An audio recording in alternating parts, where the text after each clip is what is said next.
Going out to Rockin' Bob in Fairlawn, the Beatles with rock and roll music. In the 1995 documentary series, The Beatles Anthology, that song was played over a montage of footage showing us the frenzy of the Beatles' touring years. Well, just this past September, the group's touring years were once again the focus of a new documentary film directed by Ron Howard. It was called 8 Days a Week and is now on DVD and Blu-ray. The film was a surprising theatrical success and a big hit with general audiences. But hardcore fans were concerned about how the story was presented in the film. Joining us today are Beatles authors and experts, Mitchell Axelrod, co-host of the Fab Four Free-for-All podcast, and Robert Rodriguez and Richard Buskin, hosts of the Something About the Beatles podcast. Gentlemen, as I understand it, this project began with a simple website called The Beatles Live Project. And the intention, I believe, or at least we were led to believe, was to gather together as much live footage and audio of the Beatles from fans as possible to presumably put together some kind of comprehensive Beatles in concert package. Robert? That was what the original intent was, but I think in announcing that the way they did, they really set up the expectations for what eventually emerged. And, of course, we know why it ended up in the form it did. But I think that is what really fueled a lot of the discontent, especially from the hardcores, when we got what we got. So, Richard, when did you first hear that Ron Howard was brought on board to direct it? Oh, I don't know, a couple of years ago at least. And it was going to be about, we said about the touring years, and then we know a guy called Eric Taros who worked on the film, who was actually unearthing a lot of the live material for them. And he was telling me how this thing was kind of changing in mid-flight, how they kept changing the focus. Mitch, what was your take on that? I was very leery because as much as I enjoy Ron Howard's films, I wasn't, as a documentarian, is that a word? Yeah, I think so. As a person who does documentaries, I just didn't know if the Beatles were too tough an act to take on for someone that might be a newbie to it. So I don't know if anybody could have really done it justice based on what we got. But I think the expectation when you hear a name like that is to have high quality. And I'm not so sure we got it. Yeah, but when you've got the loudest voices in the room are members, the board of Apple, i.e. Olivia. Yoko. How much power does Ron Howard really have? Well, that's true, and that's the problem. You could have the most incredible. You could have Spielberg, but if Spielberg is the little boy sitting in the corner, then again, even Spielberg couldn't make an E.T. of the Beatles. But as everybody has said, with the expectation being a live, touring years film with the website, it sort of did set us up for a fall either way, quite honestly. Yeah, they quickly discovered the inherent flaws in human nature because of the Beatles being, the subject in question. When anybody who had anything of value out there suddenly decided, I'm sitting on a gold mine right here, and you don't have enough money in the world to pay for what I'm asking for this bit of film. Yeah, but something, what ended up happening was that they blew a large part of the budget on the interviews, because it wasn't an Apple project. As we know, this was Whitehorse, and Apple came on board later, which is a first for the Beatles. And they had a limited budget, and they blew most of it on interviews, many of which didn't end up in the actual film. It didn't have a solid vision from start to finish. And you know that when things get done by committee, you end up with a compromise that pleases nobody, least of all the hardcores on one side and the casual fans on the other, who don't have the attention span anyway, evidently. But to strike out with this, we're going to include the Beatles because we want to get some, exclusivity in this, you've already just compromised half of what you'd be capable of producing. Instead of, this is going to be an unauthorized telling, I'm not even going to go through that channel, I'm going to dig up what I can dig up, and therefore have control of the story. They gave that away pretty early on, and therefore you ended up with something like you did, which shouldn't surprise anybody. And the problem is that even with the, quote, talking heads that they did interview, and that were left in the movie, I don't think anybody, yes, we know people like Whoopi Goldberg and Elvis Costello, but a lot of the others, Malcolm and Howard and nobody even knew who they were, and to this day still don't, even after seeing the movies. But the other thing is, I don't think, even though there are some nice remarks by some of the interviewees, I just don't think artistically it was conducive to this film, because as I perceive it, those people are only in the film for one reason, and it's the same as having a book that says on the front cover with a foreword by Mick Jagger. A marquee name. It's just basically to attract punters. That's all it's for. I don't see any great artistic credit in it. But what marquee are we looking at if you've got names like the ones they did? The people who went to see Sister Act. I have to say here that I think after they lost the focus, I think we all believe, I think then they decided, just like Apple has done in the past few projects, that they have to focus on the mass audience and not the hardcore fans. I think we're a little too close to the subject to really sometimes be objective, because based on what everybody came out of the theater saying, and I say this, maybe 80%, Rotten Tomatoes gave it 92%. Most of the people loved it, and I'm not sure if they just are sycophants or they really loved it, or I'm not sure what to think. But Apple has done this in the past with the Beatles One Plus and everything else. They've catered to the mass audience, so the mass audience who really just went in a theater and saw the Beatles on the big screen and went, oh yeah, that was nice, So I'm not sure what to make of reaction to the film. Well, that's a whole other aspect you bring up in terms of mainstreaming it, and on that level, when you've got those kind of ratings of people being satisfied with what they saw and are reacting to seeing and hearing the Beatles on the big screen, that is setting the bar really low. Because the Beatles have such cachet that it wouldn't take much to satisfy a bunch of people in the movie theater of live Beatles, especially when you pin the restored Shea Stadium onto the end of it, which incidentally you're not getting with the Blu-ray, which the people are now discovering for the first time that weren't paying attention. So there is that factor that on that level you can judge it a success. But as I said, it's setting the bar awfully low, and when you set out sort of projecting that this is going to be the story you'd never heard before of the Beatles' performing years, that was certainly not what was delivered.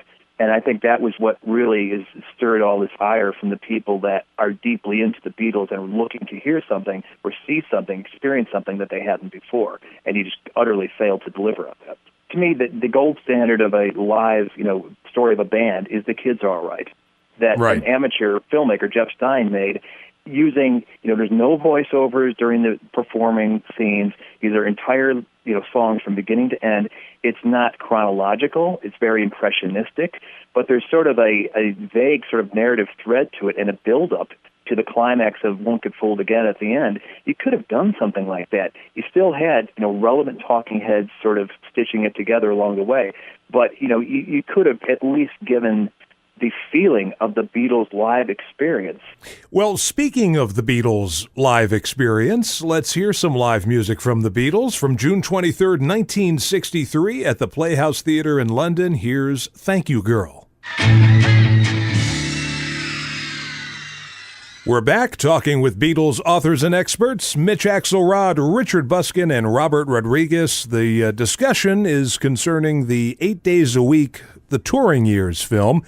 And Richard, we just heard the Beatles live in Great Britain, 1963. In this movie, we really didn't see or hear much of the Beatles in Britain in 1963.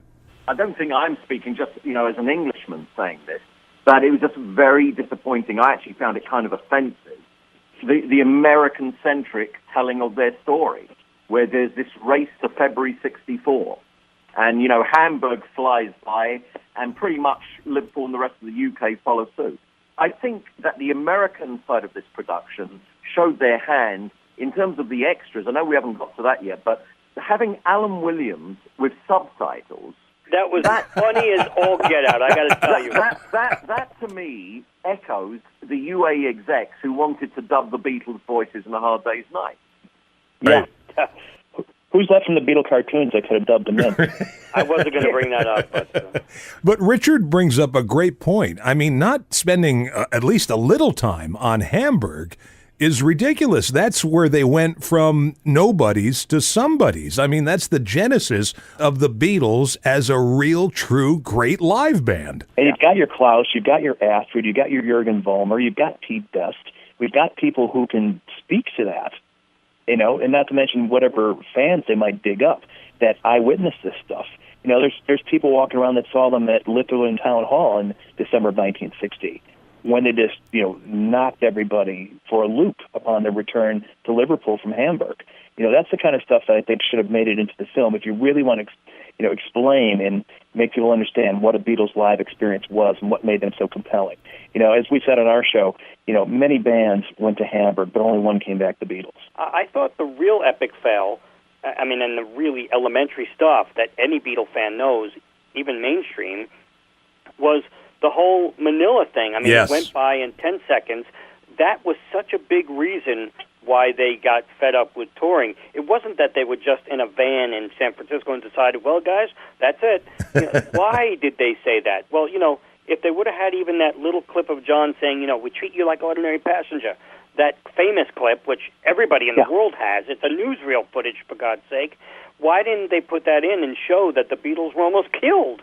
They showed nothing of that. They didn't show anything about, the fact that one of the engines went on fire during one of the, tours. If everything went swimmingly as it sort of showed in the movie, then why didn't they just keep touring up through 69? They didn't even. What they didn't show really also was at the end with the rooftop. I know what they did, but they didn't even talk. They didn't even show the part in Let It Be where Paul and John and George and Ringo are discussing what to do. Right. To do a show. Right. Yeah, there's plenty of footage and audio from the Twickenham and Savile Row sessions showing their enthusiasm for this live rock and roll show that they're aspiring to, build up to, where they're, varying points, they're all enthusiastic and on board about it. That would have been an interesting, the question that if you're going to examine the touring years, there's two big questions that didn't get touched on. One, what made them such a dynamite act? By glossing over Hamburg and, the effects of drugs on, inspiring and informing their act, as well as what were the implications of the Beatles' decision to stop touring? What did it mean for the band? How did it break down their esprit de corps when they no longer had that forced, proximity to write songs together and just, be on the same wavelength? What was it that maybe it made them decide they were missing something in order to set up the whole Let It Be project? Well, we're going to take a break, and when we come back, we'll continue talking about the film 8 Days a Week, the touring years. But before we take that break, let's hear the Beatles live in Sweden, October 24th, 1963. The Beatles live in London, November 4th, 1963, at the Prince of Wales Theatre for the Royal Variety Show. Our guests are Beatles authors and experts. Richard Buskin, Robert Rodriguez, and Mitchell Axelrod were talking about 8 Days a Week, the touring years, which is out now on DVD and Blu-ray. If someone came up to me and said, boy, I love that footage of the Beatles live at the ABC Manchester, 1963. It's one of their best performances ever captured on film. Is it in this movie? I would say, well, not really. You get to see it, but you hear the audio from the Hollywood Bowl. Can we talk a little bit about, this is going to sound like a bash fest, but some of the things that are happening in this film are just unforgivable for a documentary, and that is one of them. Robert? Well, that's the key thing there. This is a documentary in the loosest, broadest sense of the word, because so much of it has been manipulated. You're being presented with a Hollywoodized version. It's like Disneyfied is the word actually I've heard describing this film. And again, you don't want to just make this one big, bitch fest about the film, because ultimately I think we were happy it was made. I think we went away liking what we saw in the theaters to the extent that we had a good time. But if you're choosing this to be sort of this gateway for younger people who didn't know what this aspect of the Beatles' career was like, you're really failing them on the real stories there are to tell. It's very, very anthology light, and the anthology is still out there for sale. I wish Complete Beatles was, because that did a great job, but Paul bought that up, and it's gone forever. But I think that there was a lot of compelling stories to be told that got glossed over, including drug use, including the aspect that John described as Satyricon on tour, where we actually have, that 1965 Minneapolis police news conference where they're talking about the underage girl in Paul's room. Right. That was part of their reality. And, yeah, you can say that might have been something where it might have gotten a little too dangerous, that they couldn't continue as they did and wound things down probably at the right time. We've got an audio recording of the cherry bomb going off. Absolutely. That definitely should have been in there. That's 3 years after Dallas. The President of the United States can be shot in broad daylight. What would it take to pick off a Beatle or two? That would have put a real paranoia in you. But back to your point about, even the Hollywood Bowl audio, Robert's right. This is it's a documentary. They're supposed to give us a document of what was happening. Well, you can't give me a document of what was happening if you take an audio from another place and put it in, because, as Robert said, you've manipulated it. The same thing with the colorized stuff, which was absolutely horrible. But if you're not giving me a document of what happened, if you're manipulating it, especially in a horrible, horrible way, and that's unforgivable to me. This is the Beatles, or what's left of the Beatles, and this nauseous-sounding Beatles family detracting from their own legacy. That's the thing. I mean, if this is supposed to be not just for today, but for future generations, this so-called documentary, that's a real issue for me. That's what this was to me. It was anthology light, a bunch of clips of the Beatles running around, sometimes in color, sometimes not, audio coming from who knows where, and failing to tell a story. Here's the story you didn't know. Well, you won't know the story after seeing this film. There was no story. Yeah, there was no story. That's the problem. There was no story. Yeah, it's actually dishonest when they give them credit basically for ending segregation in performing in the South. And they ratcheted that way down, in the previous edit of the film, which I saw, you would think that they were, running side by side with Martin Luther King. I mean, they way overplayed that, the Beatles and civil rights, and thankfully that was one of the things they toned down.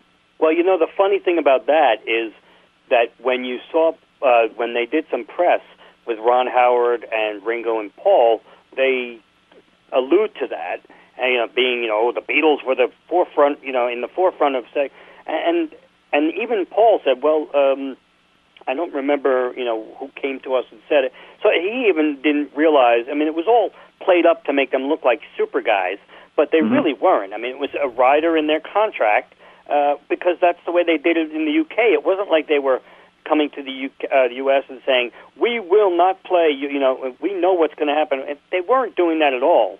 And it made them seem like they were the leaders in that, and they really weren't. No. That said, I'm not sure that they would have agreed to it, to be honest. Oh, I agree with you on that part, but it wasn't as, they don't have the S on their chest. Right. They were 20 years old. I totally agree. I guess we'll wrap up this portion of just talking about the film itself. I'm going to call it a cardboard tombstone. Well, yeah. This to me was just a major disappointment. However, to Mitch's point earlier, when I walked out of the theater, I was gauging the reaction from the crowd. And, of course, they were loving it. They were just loving it. And as we're walking out, this woman said, very boisterously, I liked it because it was my generation. Now, I don't. She meant the Who. She was right. Now, I'm thinking, okay, well, maybe that's what it is. Maybe people just liked seeing, to Robert's point, just like seeing the Beatles on screen, and they liked looking at their peers in 1964 and looking at the fashions and the hairstyles. You know something? I think they knew they had sort of not a bomb on their hands, but I don't want to say that. Maybe they were unsure of what the reaction would be, which is why they negotiated the Shea Stadium at the end. especially in the theater, because they knew initially they only thought it would be in the theaters for a day or a week, and it ended up doing better. But if the movie ended at, the regular documentary ended and there was nothing, I think it might have gotten a different reaction. I really do. I think you're right. Richard, you were going to say something? Yeah, I was going to say, when you said that, that lady was like ecstatic and saying, this is, my generation. Those sort of people, and that kind of appeal, and that's where they went, obviously. That's just basically pitching for the audience who watches Keeping Up with the Kardashians before watching PBS Masters. Right. It's true. It's true. And wow, we got the Kardashians in there. The Beatles live at Shea Stadium, August 15th, 1965. By the way, every piece of music we're playing today has not been altered or doctored or have parts of the studio recording flown in. Let's talk a little bit about the Shea Stadium film as it played in theaters. What was going on there? Didn't you just love the studio version of Twist and Shout? Oh, and Babies in Black. Where's that acoustic coming from? And I sat there and I'm going, they can't even leave this alone. Well, that's the other issue. You know what? They could have shown the master film. They have great quality of it.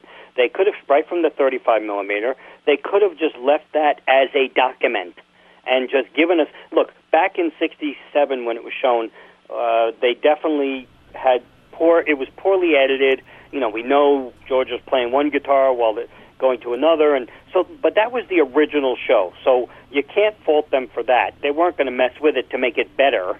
They were only going to mess the audio to make it worse.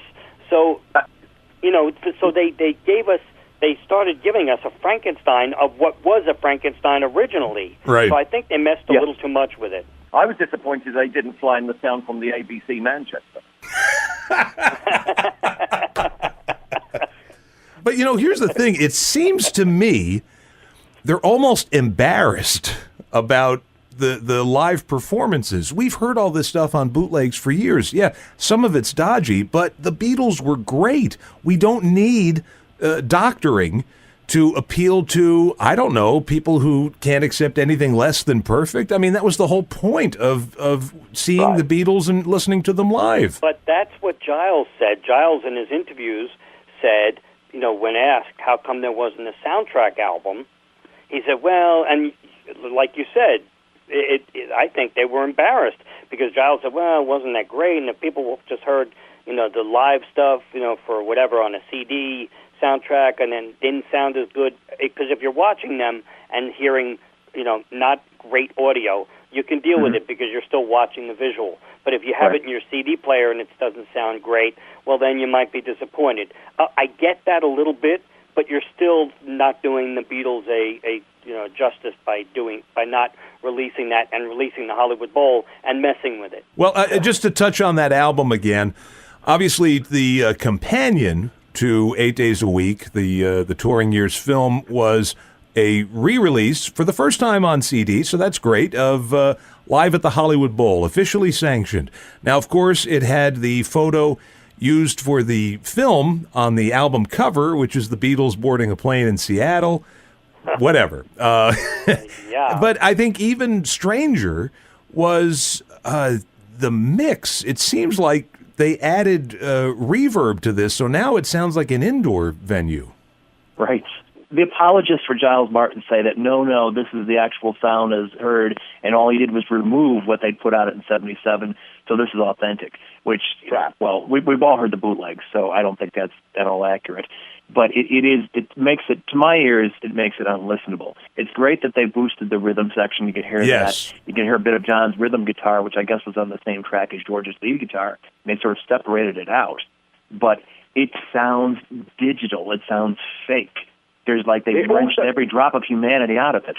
Yeah. Yeah, it also doesn't sound as if we're in the audience. We're basically behind the stage listening to the Beatles, and the audience is way back and beyond.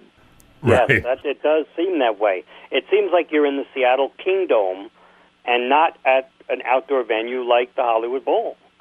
Somewhere Dave Dexter is smiling. Oh, Dave Dexter. Dave Dexter, he's the guiding hand here on a lot of this stuff, is what it sounds like. Before we start to run out of time, I want to move over to the DVD and Blu-ray release of this film. I don't know, and I should have done the research, I don't know how well this is doing in terms of DVD and Blu-ray sales. Certainly on a limited theatrical run, it exceeded expectations and stayed for several weeks. I picked up the 2-disc edition, obviously, to get the bonus features, and I had the same reaction watching the film that I had in the theater. In fact, I'll take that back. It lost a lot because I was sitting at home watching it, and I just felt this was kind of worthless. And I have fly-by-night video companies that have put together things like this that are actually better. Hey, Ghosty, did you think that the picture, though, was better on a smaller screen than up on the big screen in terms of the graininess? Yes, that is true. And if you watch it in black and white, you don't have to see that awful colorization. Well, the colorization is unforgivable. But yes, I'm looking at the Washington Coliseum footage, and it is better. I mean, it was really a mess on the big screen, but it is better on home video. Of course, it's not as good as what we already have. Some of the footage of that show on the anthology. You're never not going to enjoy seeing the Beatles on screen. They're just so charismatic. No matter how they're presented, there's a part of you that's going to enjoy it, even if you're gritting your teeth. I would just want to move on to some of the bonus features. I think some of them are interesting, and I think some of them are actually a little bit better than the film. I thought Words and Music, for what it is as a bonus feature, was pretty good, Robert. Yeah, it's always interesting to see that kind of stuff. I unfortunately find myself comparing it to other stuff that's around. There's BBC documentaries where they've interviewed some really, people with some great depth of knowledge and able to contextualize what you're seeing and understanding. And anytime I see something I've already heard before, I'm a little disappointed. I'm holding out hope for some new insight or something like that.